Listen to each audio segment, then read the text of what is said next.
year. I was really happy, and they actually also proposed this topic. And I wrote back, yeah, so maybe there's like really not that much in the literature, but at least like uh, me doing this tutorial would help to, at least for me, clarify the literature, and that's what I did.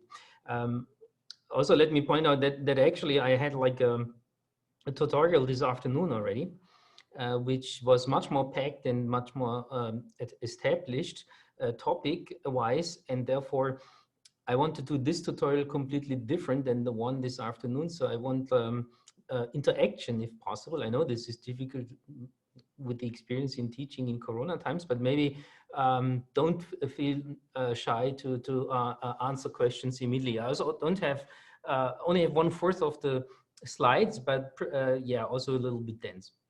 Anyhow, the second reason why I accepted this was because this topic is really dear to me. So I think we need more research on word level model checking. That's also why we finally started a word level checking model competition last year, and I'll come back to this later.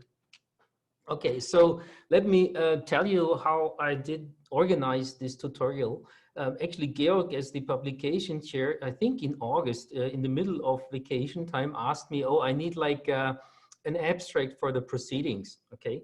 Then I spent, in a break between vacations, I spent a day on kind of just browsing in Scholar, Google Scholar, and trying to find all the papers I'm kind of aware of, and therefore, yeah, and I just copied the BibTeX entries and put that into this one page, and this was middle of the August, and then.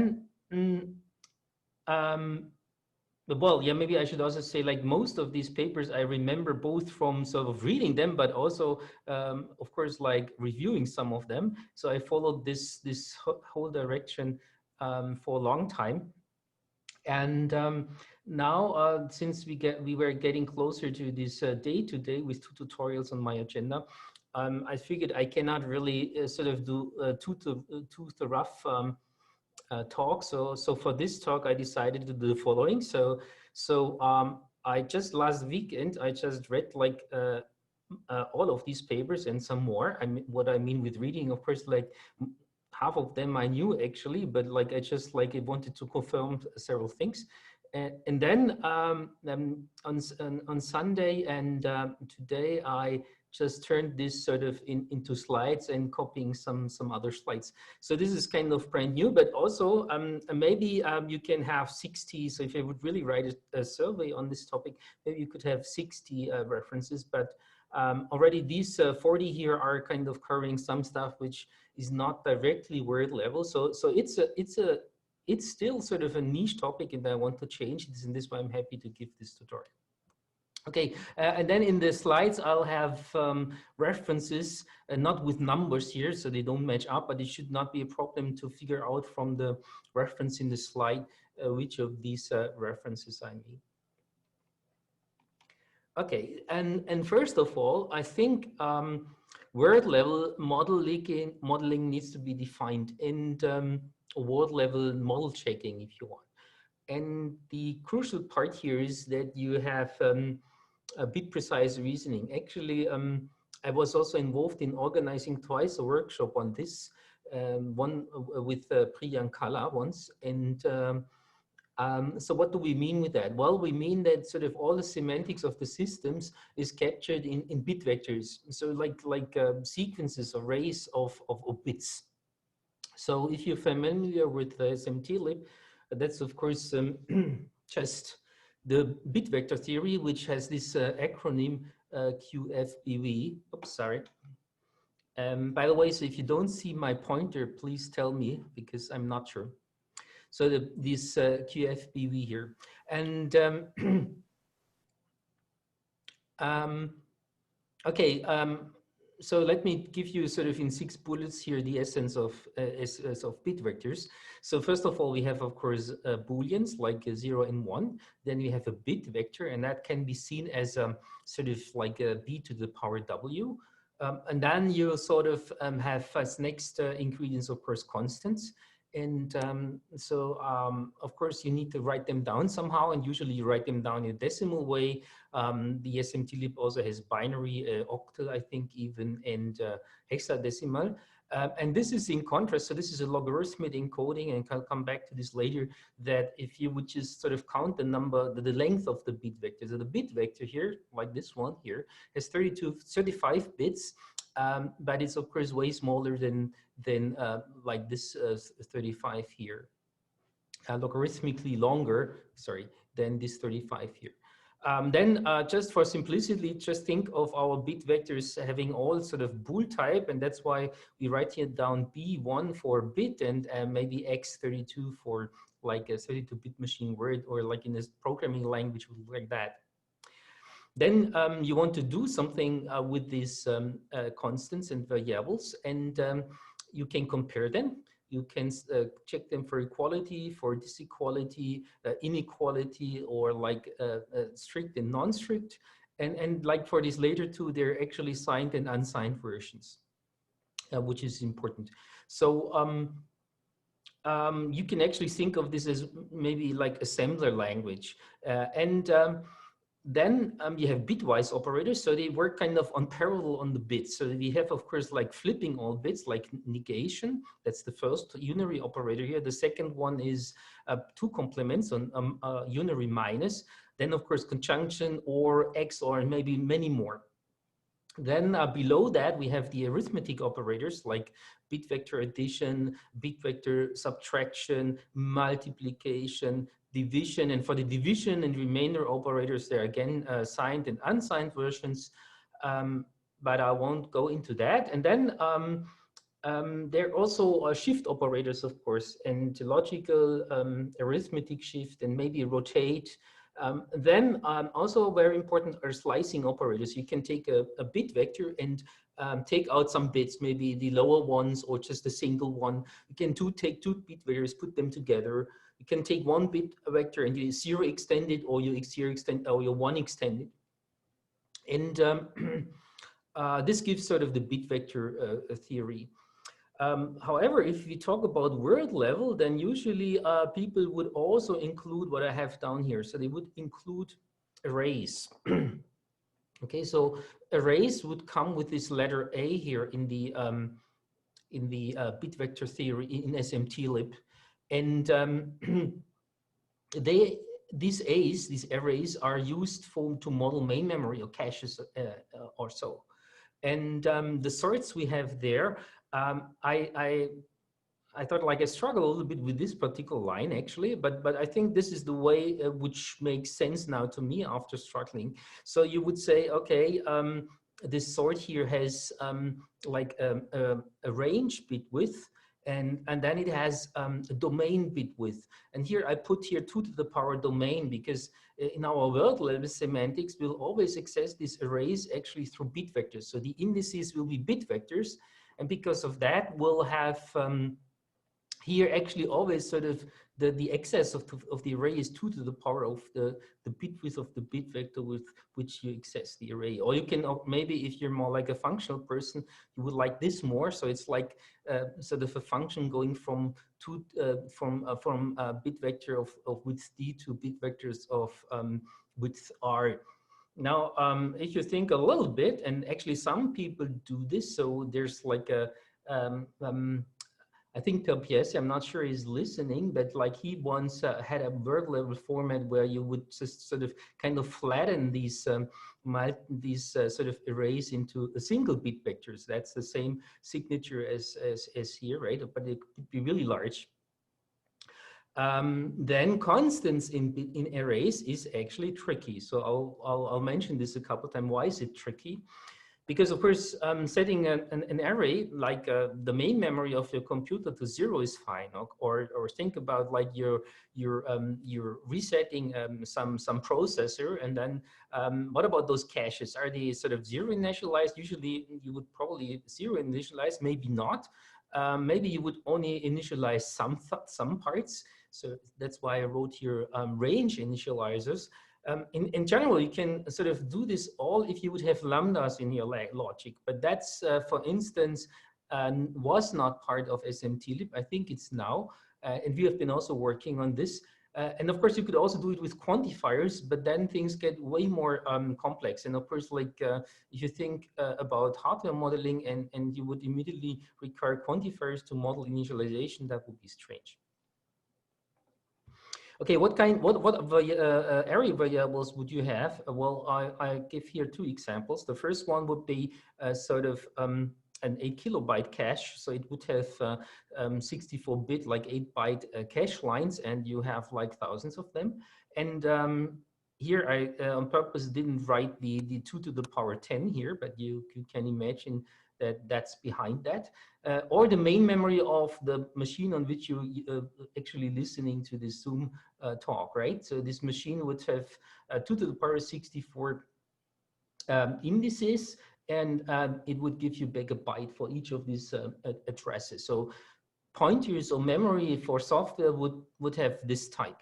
Now in SMTlib, it looks like actually like that, and that's also explained why my decision here to have this 2 to the power d is actually suitable, because that's exactly sort of the size of this declaration in SMTlib. Note that if I would like not have also here the type of the index here, but really sort of write the size of the element, I would just put here 1024, but down here it will be more difficult. I would need to write down the integer 2 to the power like 64. It's not that big, right? Like maybe like 30 decimal digits, but you don't want to have that in sort of in the input. Then what are the operators on the arrays? And that's when I first saw that, like maybe 15 years back, was also a little bit skeptical that that's what you want. But what you want is, of course, like a read. So you want to read a sort of a value, and of course you would just apply sort of this C, for instance, or this M variable, and say I want to read that at a certain like constants or variable or at an expression. But you also want to have a write, and this write has a different signature. So the signature of write is that you get an updated array. So you would take, for instance, such a memory M, and then by writing to something to a certain address, you would get back another memory, which, or an expression which denotes another memory, which then is the update at that particular address. Okay, one thing here which is important to me, and it's but it's like a source of many questions here, and is that this logic you see here is completely defined. I mean, like there's one issue where I was not precise, but that's the reason why I put here the division operator. So what's dividing by 0? What does that mean? And actually, it took, I think, like 15 years to convince the maintainer of the SMTlib that this would just be the bit vector of all 111, sort of the largest representable number of a bit vector. And the reason for that is that for unsigned division is that this is what exactly what sort of the most natural divider circuit would actually produce you if you divide by 0 with it. And the same is true here for arrays, because we have this strict sort of powers of 2 here as input. We're never getting something like out of range, right? And of course, like if this cache we were talking about would not be a power of 2, like 300, the cache size for the indices, then we would need to encode this into this logic. But it's on purpose. We're making this logic in such a way that you only have defined behavior. All right, now this was bit vectors and arrays. Now, what's word level model checking? So what we saw so far was word level, let's say, reasoning.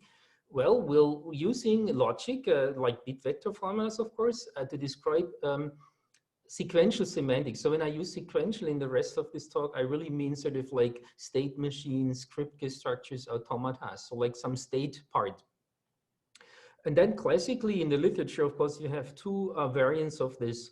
So the more from the philosophical point of view, Kripke structure, from temporal logic maybe, and automata. So Kripke structures don't have inputs, let me put it this way. So Kripke structures, all the transitions would sort of be non-distinguishable and non-deterministic. And for that, if you really want to model a real system like hardware, which has inputs, you need to model these inputs as part of the state. And in addition to that, you would usually have an initialization and a total transition relation, okay? So that means this relation might for some states not have a successor state, or it might have multiple ones.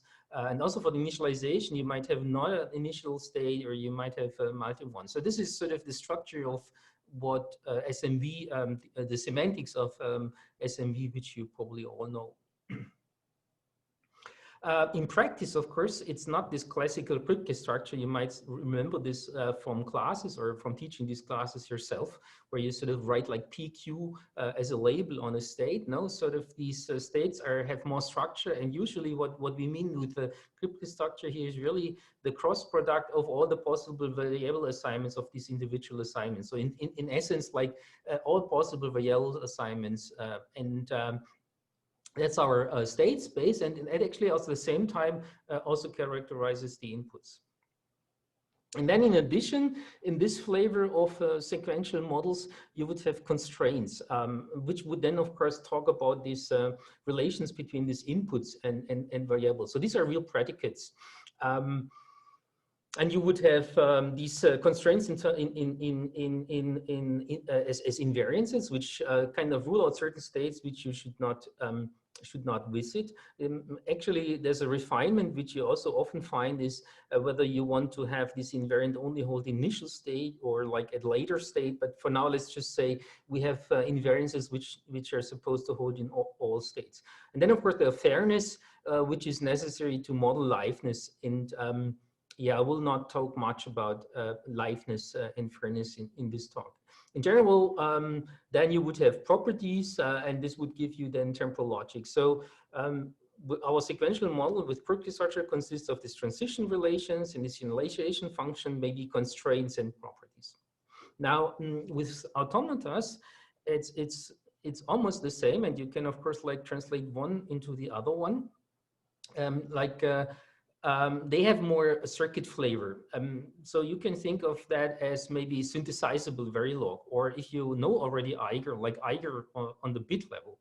And the difference here is here in moving from a relation to a function and making everything deterministic. Well, it's not completely deterministic because you now have, instead of non-deterministic, inputs. And these inputs allow you to pick sort of maybe two different states out of a certain states. And this is also actually quite common. So I don't know whether some of you know this SLAM project from Microsoft. They translated their drivers in C into this intermediate language where they had this construct which was assigning a variable to a star.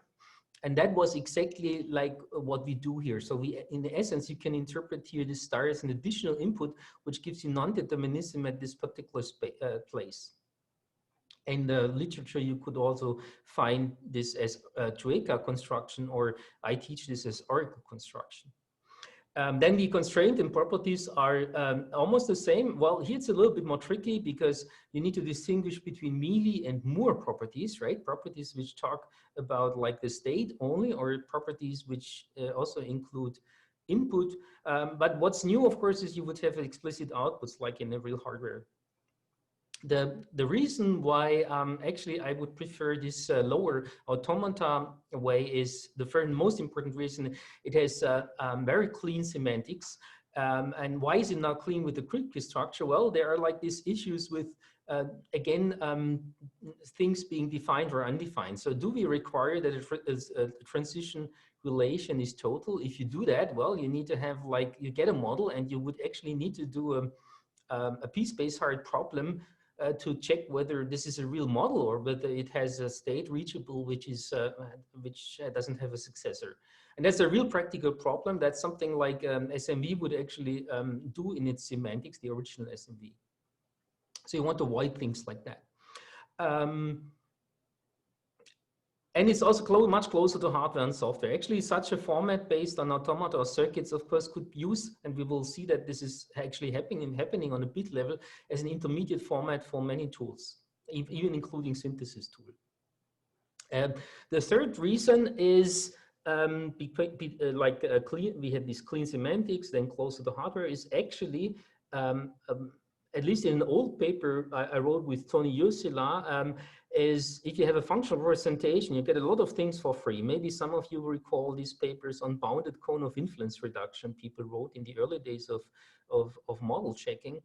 In general, sort of like certain techniques are way simpler to implement if you have a functional representation, and also simpler to understand. So that's why we would prefer this functional representation. And we did this already on the bit level. So AIGER is a bit level format, which was used here in the competition since 2007. So last year we moved to world level, which we're going to talk about like in a minute. And we came up with this model motivated by people using AIGs by Preyton and Mischenko, and also at IBM, Andreas Kühlmann, and these AIGs are, we'll see, you will see examples on the next slide, are very simple to define and almost like minimalistic.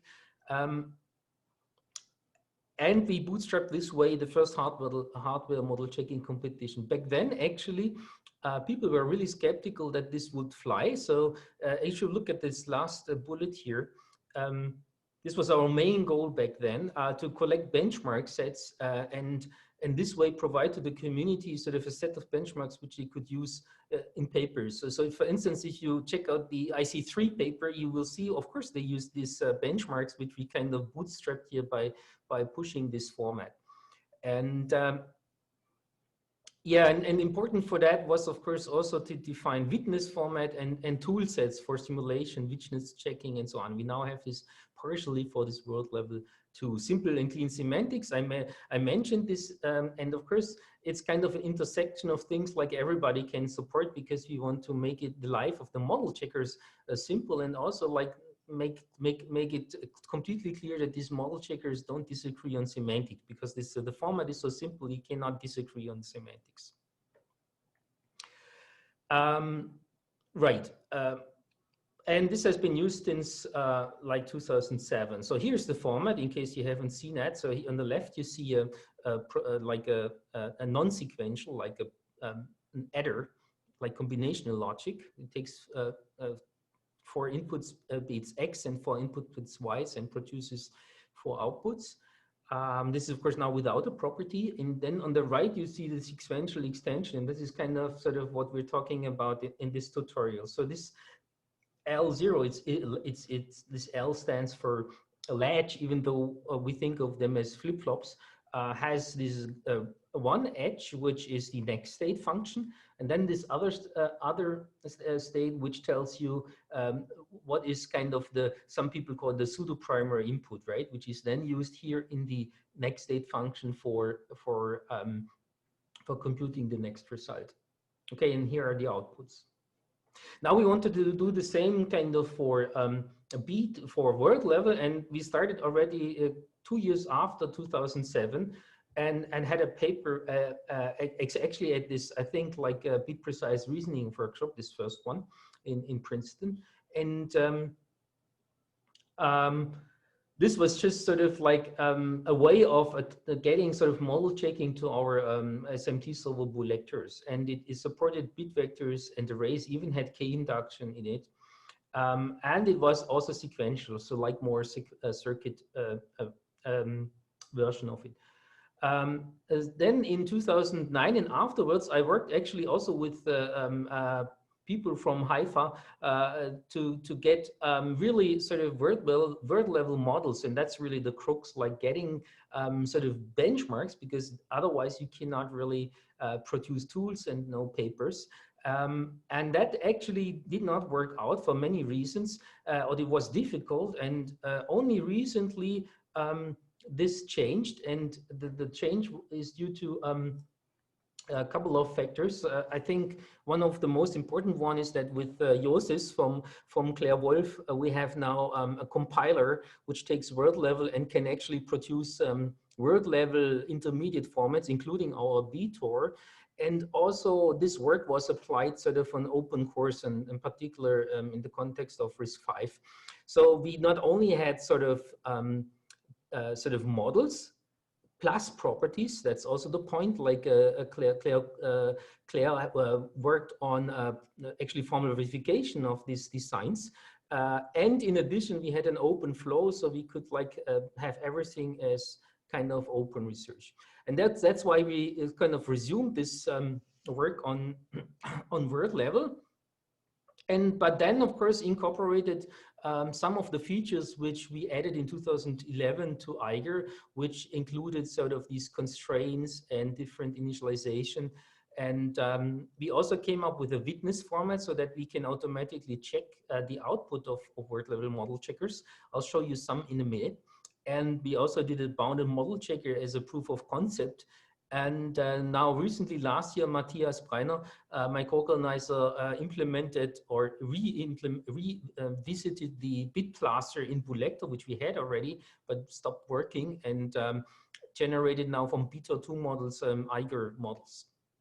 What we still don't have is what the old AIGER format has, is a fuzzer or delta debugger, and we also do not have bit blasting of arrays. So there's like preliminary work on a simulator for arrays, but it's like not completely integrated yet. Again, as I explained before, initialization of arrays is tricky.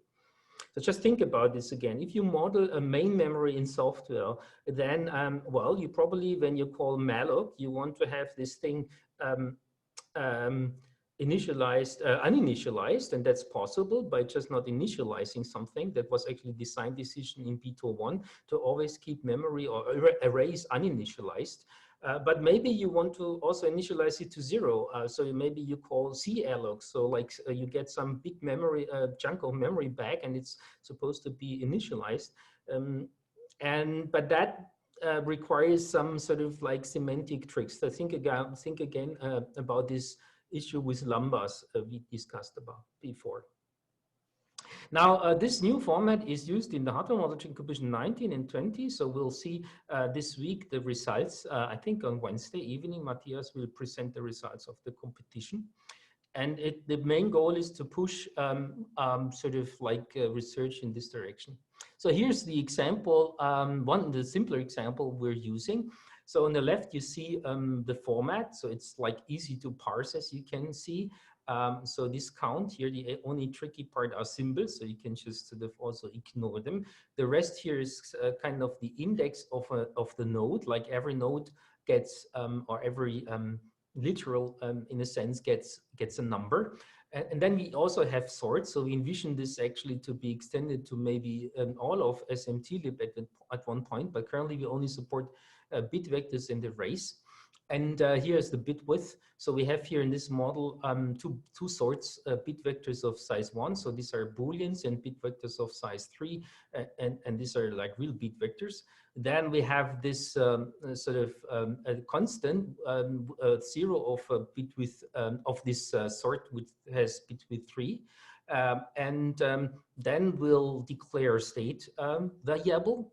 And that's a counter of bit width 3, and it's initialized, that's this number 5 here, with 0, okay? Now, then for each of these states, so here the first number here is the sort, so that's in order to make this whole thing sort of easy to also type. And then this 4 here means that state here has this 7 next state function. This next state function just says, well, add, and that's again 4, the input to that counter. And input 2 was also a 3-bit array. Right, so this input now is a real input, while this is a real state. So we have an automata or circuit variant. Then we have, of course, part of the format also the properties. So here's a simple one. This is a bad state detector. So it says if the counter is 7. Here's the constant, which is all 1 in 3 bits, that's 7. And then sort of raise the flag and say, oh, right, something bad happened. So that means also if you want to encode safety properties, you really have to negate them always. And you're also always looking for bad states, not for good states. And then last but not least, we have these constraints. So this is like an invariant we need to assume. So the model checker has to assume this invariant whenever it makes decisions. And this invariant here simply says that this input here, so that's a mealy constraint, so it works on the input, is always smaller or equal than 3. And therefore, in order to reach 3, you need really 3 steps. And then you see this here in the witness trace. So it looks a little bit hard to read. That's not meant for humans. That's like meant to be read by tools, of course, and that's why it's again easy to parse. And so what does it do? Well, you say sat at the top, then you give the property which fails. You can have multiple properties in such a model. So this is the bad states property B. There are other properties, 0.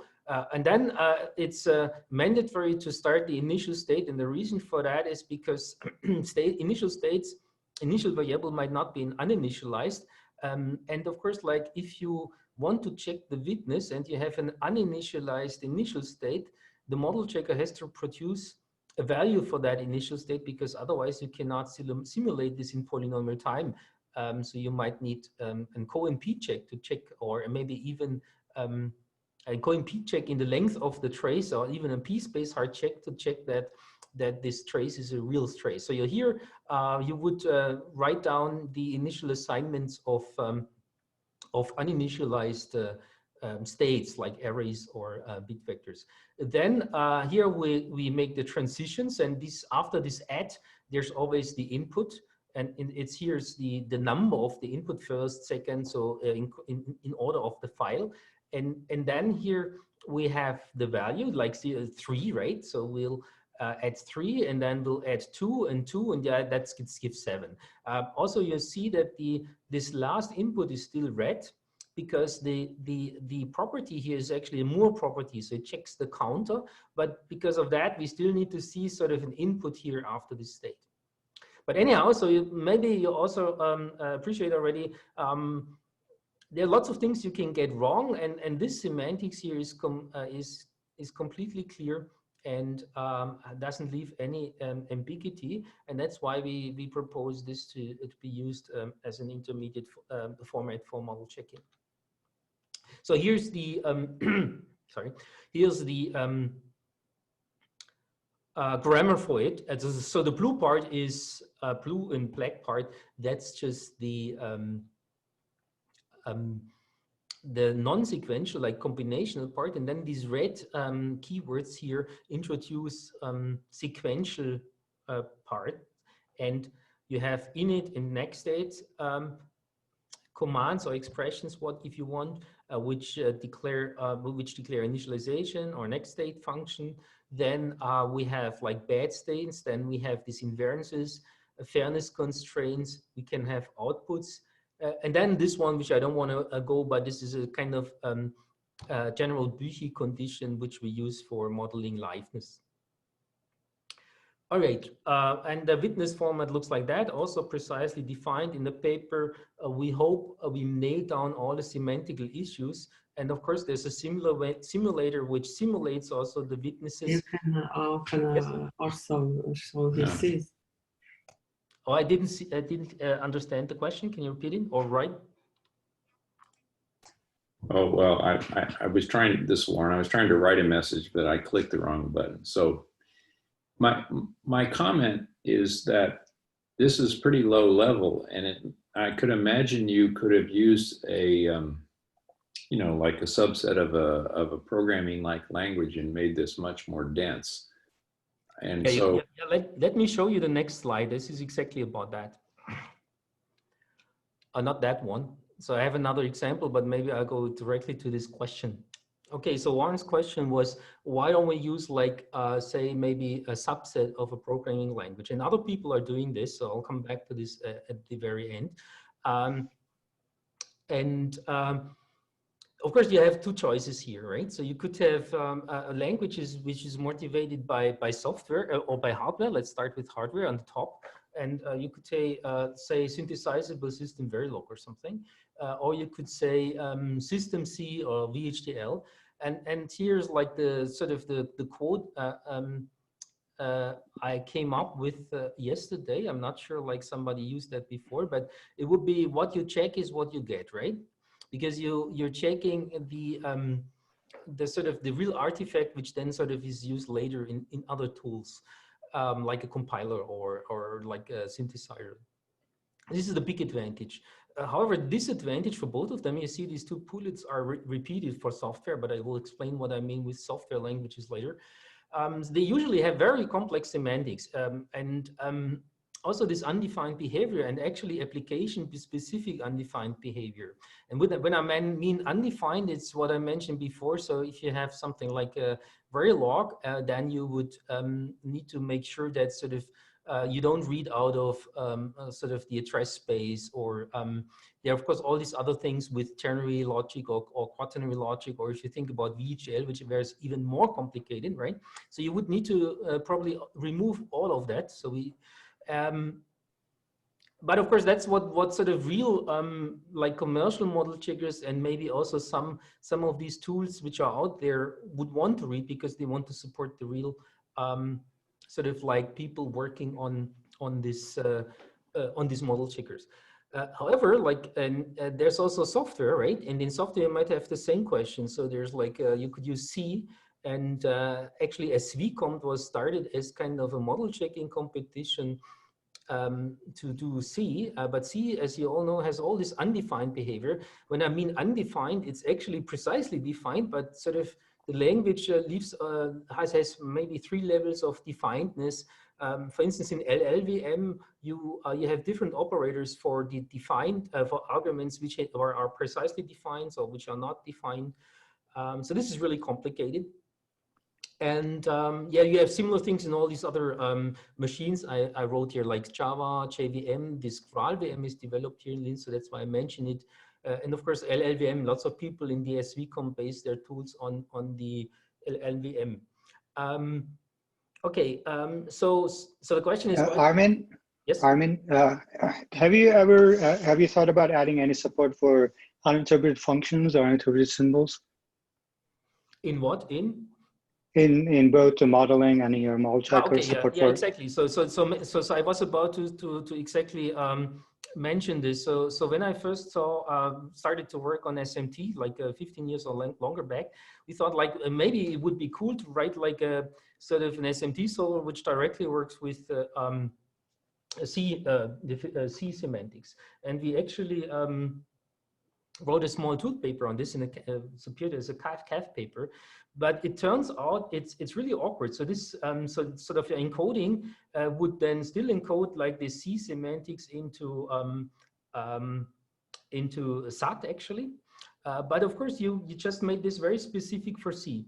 And then I learned through the hard way that, yeah, what the designers of the SMT-lib language did is a good idea. So why don't you define a very low level, as Warren said, but like a very precise and simple sort of not many feature language on which sort of the real problem, which is this model checking problem, is executed, and you will have sophisticated tools for that. But of course, you require then to translate your high-level language into this low-level. Of course, there's one issue though, which means like if, for instance, in the hardware world, there's this idea of sort of X propagation that you sort of like, which is like a Verilog artifact in a sense, where you sort of like have specific verification or checking algorithms which make use of this sort of undefined X value in Verilog. And that, of course, will be harder to model, but of course you can. You can, of course, model, then you need like maybe an additional bit, which says for every variable, you need additional bit, and which says, okay, so this whole vector is X, or maybe it's for each individual bit and things like that. But it's kind of the duty of the person who encodes the high level problem into this low level language to get this right. And there, of course, it's true that sort of it's way simpler to get these model checkers correct if they have clean and simple semantics, I also argue that it's easier to get them fast. So you focus on this sort of P space or on the real problem instead of these encodings. So I mentioned some of this down here. However, there's of course like really one person who picked this up, with his Rajdeep Mukherjee,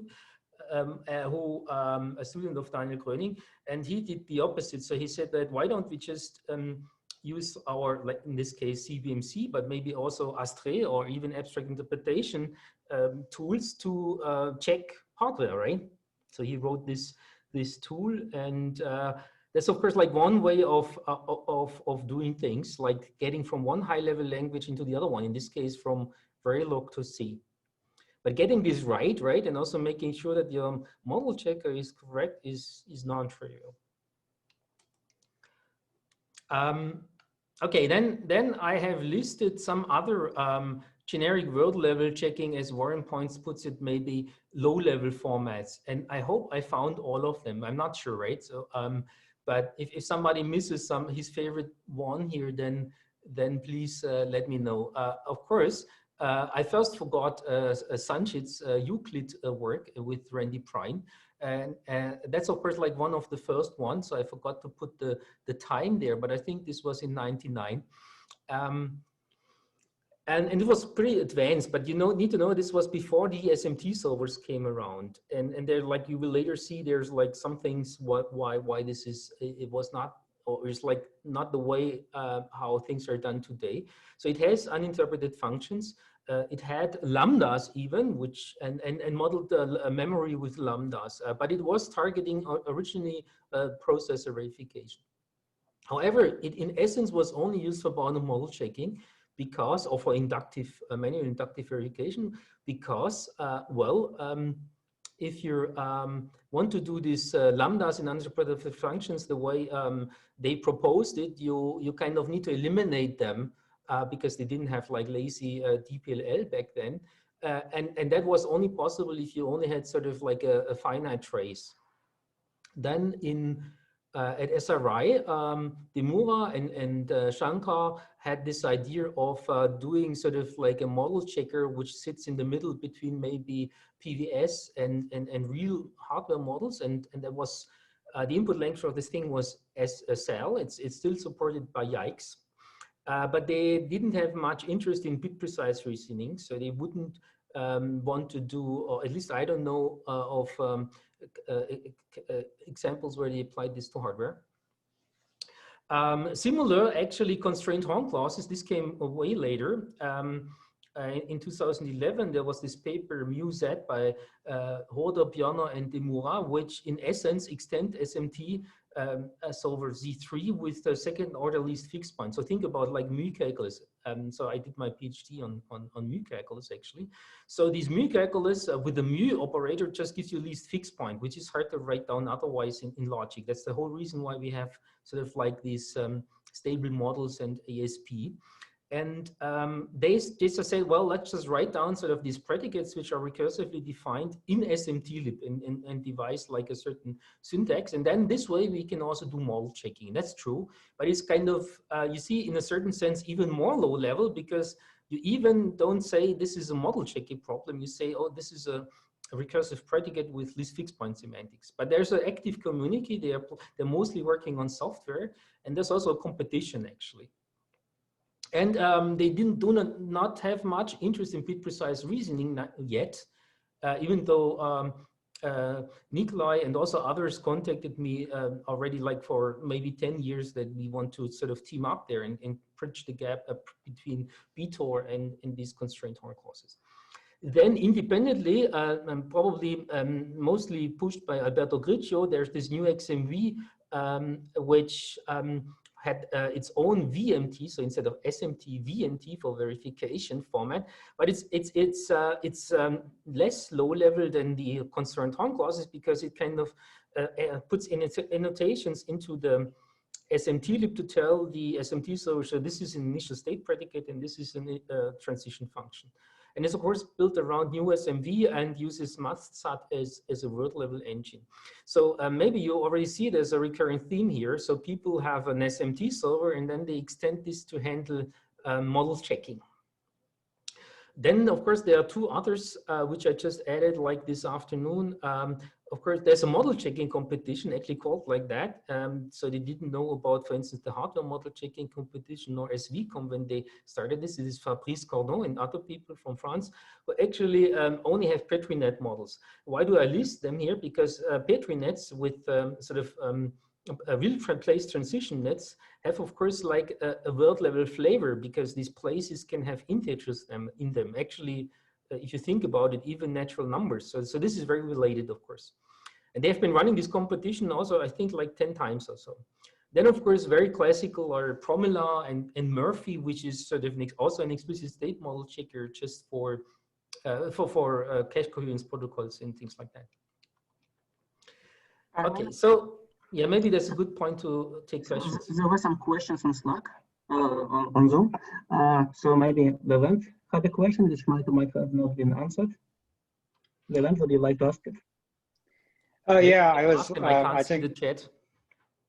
I think Matthias already answered, but I was commenting, or I'm wondering if there was any support for uninterpreted functions. I'm not talking about creating uninterpreted sorts, out of nothing, but just uninterpreted functions over existing sorts like arrays, booleans, etc. We are finding in the hardware model that this is becoming really important because we want to model certain parts of the hardware, but certain aspects of it we don't care. Maybe there's an encryption function or a hash computer that we just want to black box it. We want to say. First of all, so I'll mention this later, the uninterpreted functions are weaker than arrays, and we're already supporting arrays. So in essence, if you want to have uninterpreted functions in such a language, you can now just misuse arrays. And of course, we can add syntactic sugar on top of it. Actually, arrays are harder than uninterpreted functions. Right. But if you have an array, the size of that array really becomes a problem. I just want to abstract it completely. Don't even want to bother thinking about it. But yeah, that's a good solution. Thanks. But why don't you? So in my view, if you want to do sort of like modeling hardware, for instance, or that's why we call this word level, then of course you will have for all these elements and functions, you will have sort of like some finite concrete bit vectors signature, right? Mm-hmm. And then of course you have exactly an array, like it's not different from an array. So what you could argue, maybe I want to have sort of multi-dimensional arrays, but that's yeah, also easily doable. You could add syntactic sugar for that. Yeah, thanks. So there was also a question from Armin. I cannot see the chat without stopping to share. So Armin, yeah. So my question is, why not we use VMT instead? VMT is a simple extension of SMTlib with annotations. And because SMTlib is so big and unclear semantics. I wrote like in my life 3 SMTlib parsers, and I can, sorry, now I'm lost my slides. This is one answer. And also like semantics of SMTlib are non-trivial. If you follow these fuzzers papers, which recently produced lots of bugs in SMT solvers, I claim most of them are just due to sort of like this overloaded semantics of SMT. Of course, the SMTlib people will now hate me for this comment.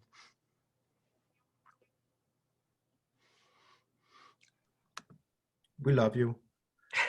Okay, so now I have, I thought I will never manage, I will like have some time left, but I won't have time left, it looks. So I have like one whole section on complexity, and I think we should just go pretty fast about this, and just like, if there are questions, you can ask me during the talk or later, and then we'll I have one question. that. So one important point here is, which we did like over the years, was also learning process, is that bit blasting is really bad. So bit blasting is actually a good term, is exponential. And you see this with this example. So if you switch off rewriting in our SMT solver Bulector, which is actually not possible with command line options, you have to really dig into it, but let's assume you can do this. Then you take this SMT-lib example, which just tries to check commutativity of bit vector addition. Okay. Of course, like any sensible sort of like tool working on the word level would just realize, oh, the addition is commutative, and that's why this thing can never be true, because they are the same terms. And the size of this SMT-lib file is like 138 bytes, including the definition of the logic. Now, if I bit blast this into an AIG, which is a binary format, by the way, you get an AIG of 103 megabyte. Well, because there's like a bit within there, which is 1,000,000. And if you would generate a CNF in Dimax format, you get like 1 gigabyte. If I add like here a 0 after the last, so get this to 10 million here, 10 millions here also, then Bulector would not work anymore, because you get an integer overflow. I guess you get the point. So these bit vectors are actually in the input format, and the size, the sort of these bit vectors are encoded logarithmically. And therefore, bit blasting is actually exponential if you take any reasonable input format. And so the question is really, what's really the complexity of this? It can't be NP, as this example tells you, because bit blasting is exponential. Yeah, well, then we did some papers, and it continued for a while. There was one open problem, which was solved by colleagues from Brno. And the main result here is this one, which says, well, if you take the most natural binary encoding of bit vector formulas, like in SMT-lib, and you want to check it, then you're not getting something NP, you're getting something much worse, which is next time. So it sounds a bit scary, in particular if you never heard about next time. So I also had to learn all these acronyms again. So next time just means, well, you cannot do anything better than getting an exponentially larger formula, and then you're also forced to give it to the SAT solver. And everything here to the right, like uninterpreted functions, is worse. And, and that's important to realize. Now, this is already on the classical bit vector, plain bit vectors without sequential extensions. If we Armin, sorry, can you explain what you mean by the binary and unary, please? Oh, binary means, so I was very fast here at the beginning. Binary, no, sorry. Here. Binary means, it means a logarithmic encoding of constants, for instance. I mean, you would write down the bit width of 1,000,000 with like 9 characters, and not like with 1,000,000 like ones. And in complexity theory, there's of course an important difference, because you're like whether you write down your constants as successor, successor, successor of successor, or you use a binary encoding.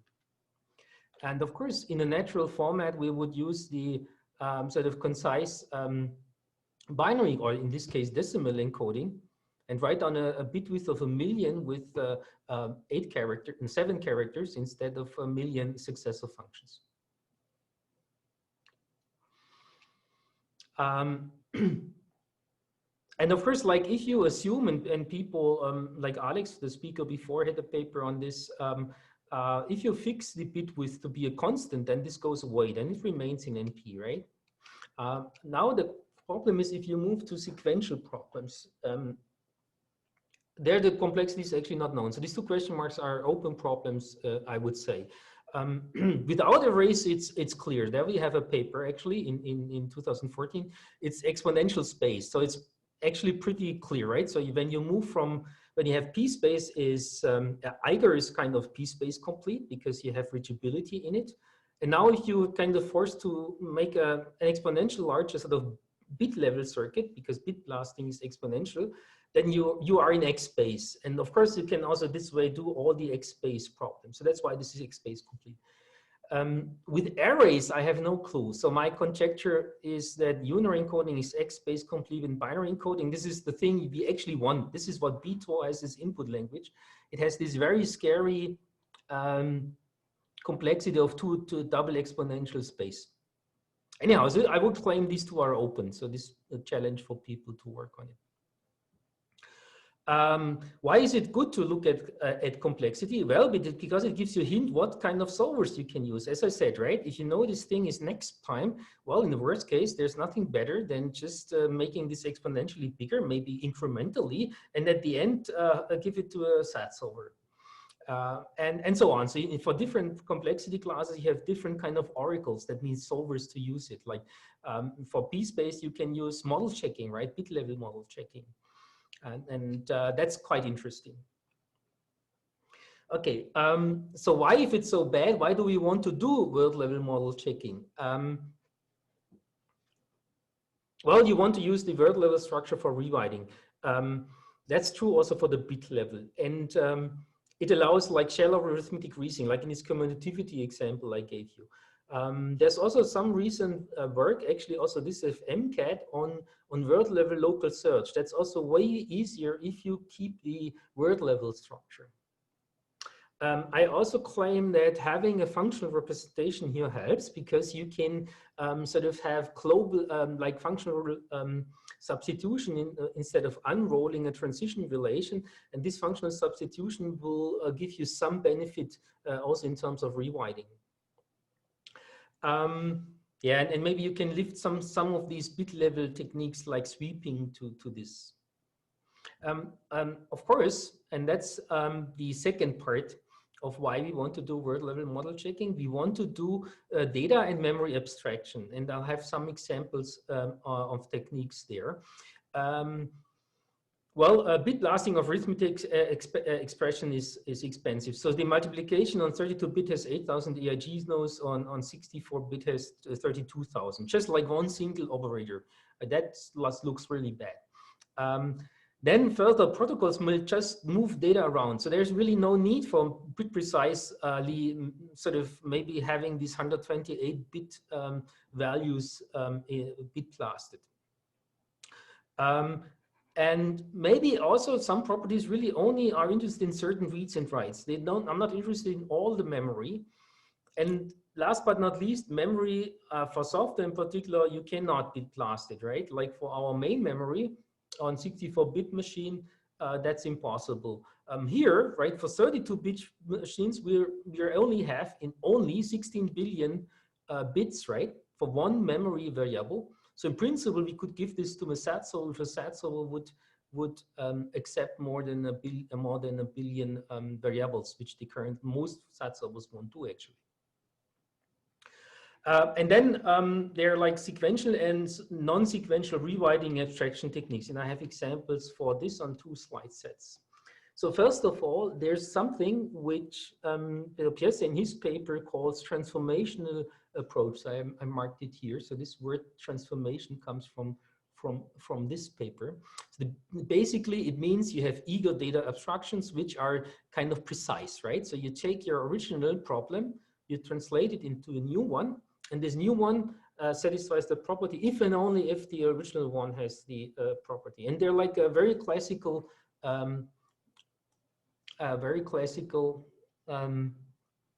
results. Like there's the 0-1 principle from Donald Knuth, which says, well, in order to verify sorting, you only need to, using only compare and swap, you only need to look at like input sequences of 0-1. So this is a data abstraction to 1 bit. Pierre Wolper had the same for protocols. He called it data independence, also in the 80s.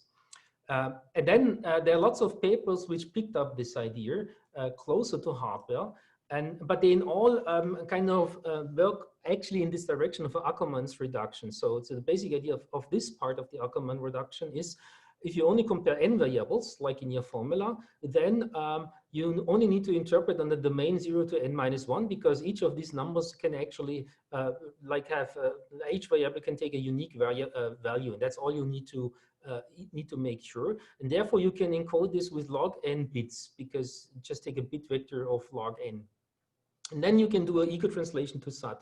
This is actually was one of the directions of worked on before SMT came around, and actually our chair Ofer Strichmann worked on this. So you can actually do ego translation of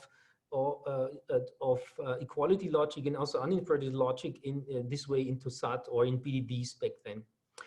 And similar results were done for plain big vectors by Johansen and for the Siemens model checker. And then yeah, some earlier work by Kohati and Prayton in '95, and Biere has 2 papers where he also did this for model checking. When you do it for model checking, you it's actually exactly the same argument, which is a little bit surprising. So you only need to check that your sort of sequential model only compares those subset of variables.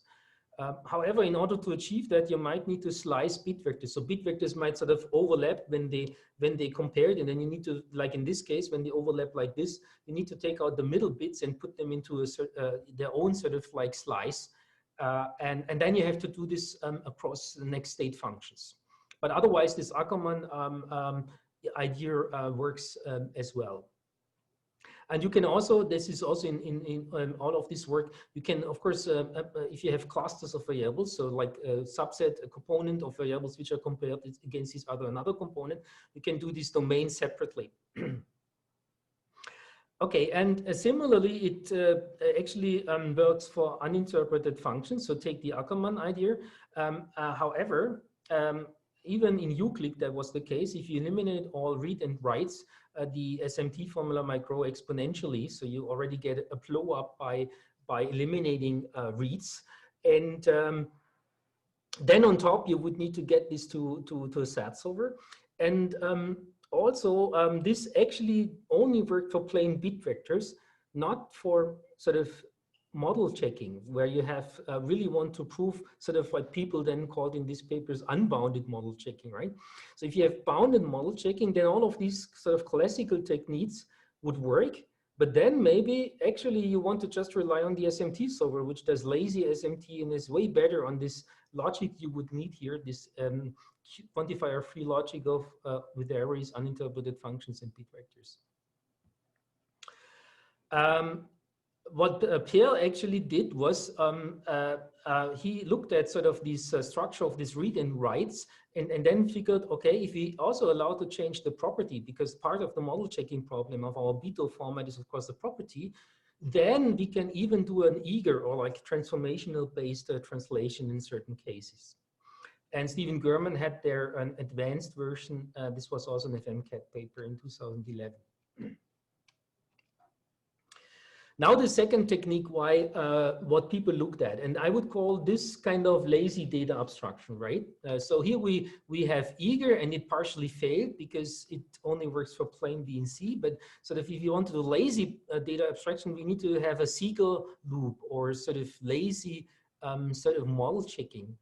And the first papers in this regard here go back to I think they called it reveal approach by the group of Karim Sakala, and maybe it's best explained here with this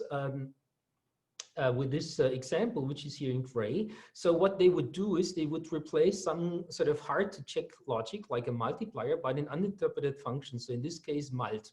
Okay, and then you would just run a BMC check. First, they only had BMC check, and check whether this abstraction has spurious counterexamples. If it does not, you're sure that the property holds. If it is spurious, for instance, because maybe actually one of these inputs was 0, and it was crucial then to produce an output also 0, but that what this uninterpreted function did not enforce, then you replace this multiplication uninterpreted function maybe with this if then else, which takes care that if the first argument is 0, then you really get back 0, like in a real multiplier. And they also could make use of MOS. This was built on top of Yikes. Now, more recently, the same group actually produced a tighter integration of this lazy idea with IC3, actually. They have 2 versions. So there's a predicate abstraction. No, sorry, no, they don't have predicate abstraction. They would use syntax guided abstraction, where you kind of look at equalities between existing expressions and make those expressions sort of bit plus those expressions if you want, not bit plus, SMT plus. And of course, this is related sort of to predicate abstraction like in software model checking. I actually had once a project that was running for 4 years, which wanted to do interpolation for bit vectors, exactly for the motivation here that we want to do word level model checking. But then I gave up because that was at around the time where IC3 came around. So people continue working on bit vector interpolation, but it's non-trivial. If you look at this latest paper by Okudono and Kin and Takes this year, you will see that this is non-trivial. And of course, they only cover a subset of possible logic, and they didn't apply it to model checking. This is just plain bit vector reasoning. So really to get sort of interpolation-based bit vector interpolation-based model checking to work with this, not to mention arrays, is really tricky. So I don't know how to do this. And of course, it needs to be combined with successful bit level techniques. So I think like the latest solvers, like from this group, for instance, and also new XMV, they don't necessarily do all the tricks in ABC, including sweeping, temporal deposition, retiming, but I would be happy to be corrected here. Of course, there's also no local search or simulation, like this rarity simulation, which is in ABC. All right, now I'm almost done. Next to last slide. So this is the competition from 2019. So this week you will see the results from the competition 2020. So this first solver, so I first should mention that we now moved to cumulative distribution plots in the SAT world. So that's why if I'm going to give talks, I'll always plot these talks. You read it as follows. So on the x-axis, you have the time, so as it goes, and on the left you see the model check, how many instances the model checker solved in a certain time. So if you use the cactus plot, you need to think of, well, this whole thing is flipped at the diagonal. And so higher is better, and you see that ABC, the bit level solver, is way superior compared to all the other ones. Maybe this is an artifact also of this benchmark selection, because we mostly selected unsatisfiable. That means benchmarks where the bad state property, the safety property would pass. And yes, I hope this year we'll see something interesting, and please watch our presentation of the competition. All right, now last slide. What are the challenges, kind of future work? I mean, we do now have sort of an open flow, open course. And people willing to do verification on this open course, and this way produce properties. So just having the open course without properties is useless, actually. But we need way more in order to sort of really bootstrap research on this word level model checking.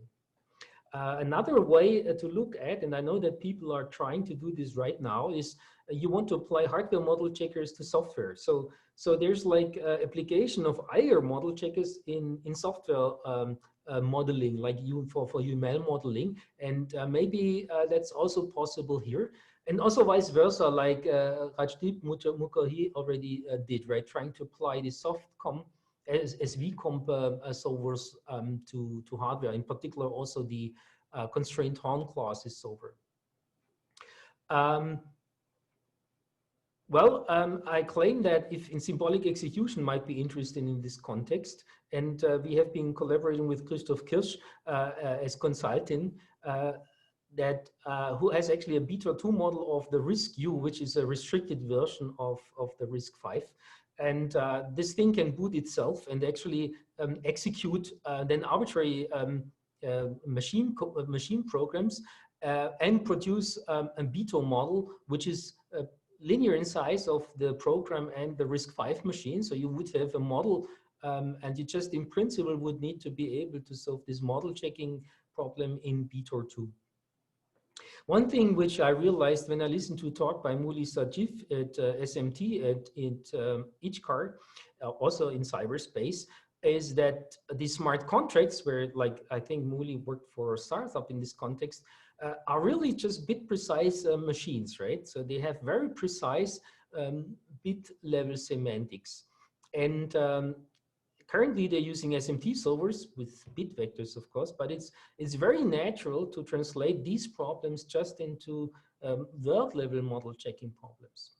Then use sort of these tools we're developing or we're pushing here in the competition. Yeah, certificates. We don't know how to do certificates on the bit level, really. I mean, like it's more a technical challenge. I'm working with my student and also with Keo Helyanko on this one. Also, others have been working on this. So the CVC4 team has certificates for QFBV, and but it's unclear how to combine this and really get certificates both for the bit level and also for the world level. All right, so we want to make world level checkers faster than bit level checkers, which currently, as the plot showed, is not the case. So the question is whether this is going to happen in hardware model checking competition 2020. And I invite you to attend that presentation. Thank you for your attention. Armin, thank you very much for the tutorial. So in order to ask questions, so maybe please raise your hand on Zoom, and then so probably people talking at the same time.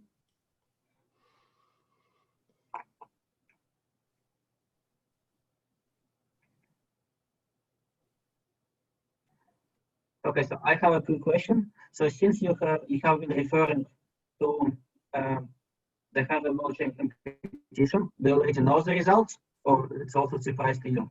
Okay, Sasha, can you speak up a little bit? I couldn't. Sorry. So I'm saying that you have referred several times to the hardware model checking competition. Do you already know the results? Yeah, of course we know the results, but I will not reveal them now. So you will see this after, I think on Wednesday, right? Okay, perfect. I'm intrigued.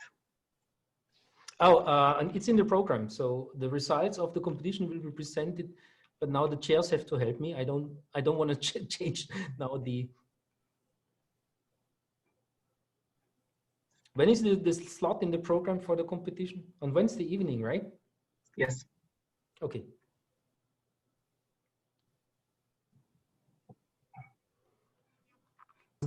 So, Armin? Yes. This is Warren with Anna and Austin. Good to see you. Thank you for your talk. It seems that, I mean, I'm going to make a gross overstatement and then you're going to help me fix it up. So I want you to be really indignant after I say this and then help me out, okay? But it seems that the language theorists and so on have worked hard on some of these things about how to characterize these different classes of complexity. And then you have the theorem proving people that have made, you know, a lifetime worth of work to actually very carefully capture their semantics and provide rules of inference and reasoning and so forth. And so it seems that, you know, kind of like in the spirit that we, you know, Ryan and Matt and I captured the checking for, you know, the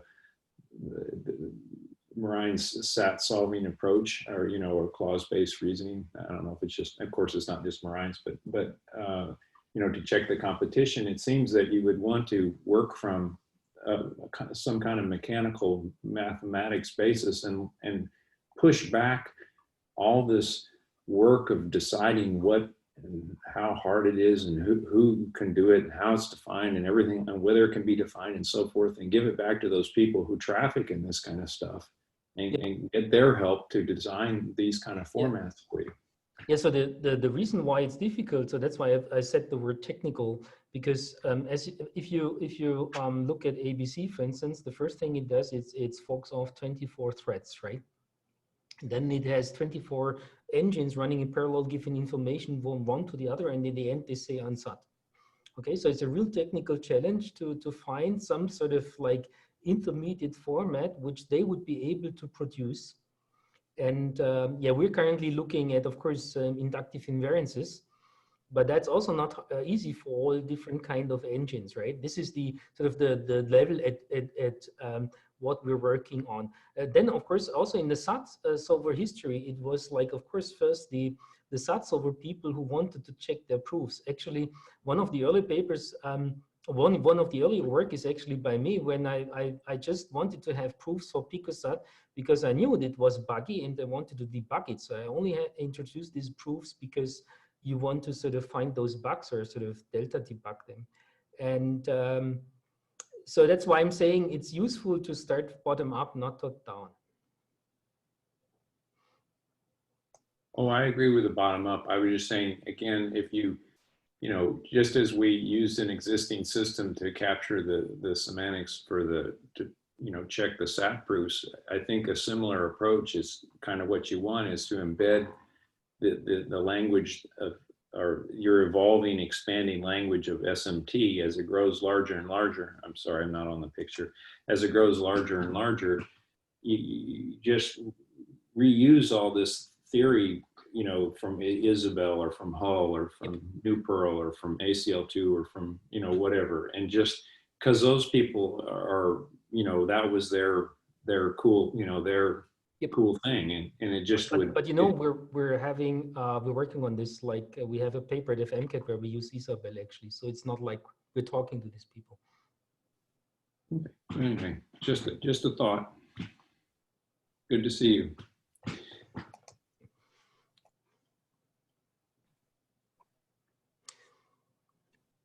Okay, so if there are no more questions, let's so I'd like to thank Armin again. And we will reconvene tomorrow. Okay, thank you.